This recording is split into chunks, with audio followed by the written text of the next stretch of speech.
In today's video, I'm going to teach you. In this tutorial, I'll show you how to use routers in Make.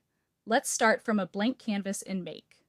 First, create a new scenario so you have a fresh workspace to build in. You'll see the scenario editor open, and in the middle there's a plus icon waiting for your first module. Click the plus to add a module. In the search bar that appears, type Flow Control. This is where Make keeps tools that shape the way your workflow runs. From the list, choose Router. You'll see a router appear on the canvas with multiple branches coming out of it.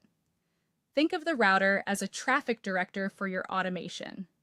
It takes one incoming stream from your trigger and splits it into separate paths, so different actions can happen in parallel or based on conditions.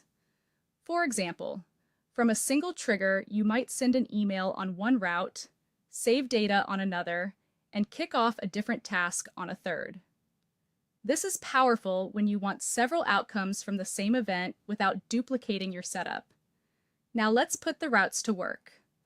On the first route, click the plus at the end of the line and add a module that represents the first action you want to run.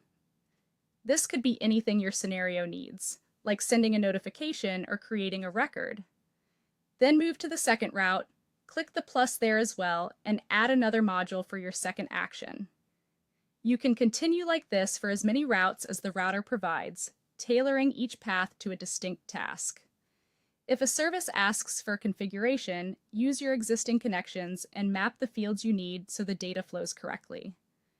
If you want more control, you can make a route run only when certain data passes through it. To do that, click directly on the line between the router and a module to open a filter, set your condition, and click OK. This filter acts like a gatekeeper, ensuring only items that match your criteria continue down that path. When everything looks right, click Save to store your scenario.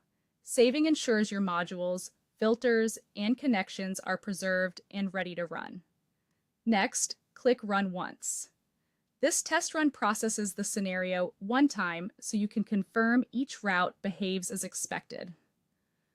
Watch the execution visually on the canvas to see which paths activate and review the results returned by each module. That's it. You've placed a router, added modules to multiple branches, optionally filtered a route, saved your work, and run it once to verify everything is working.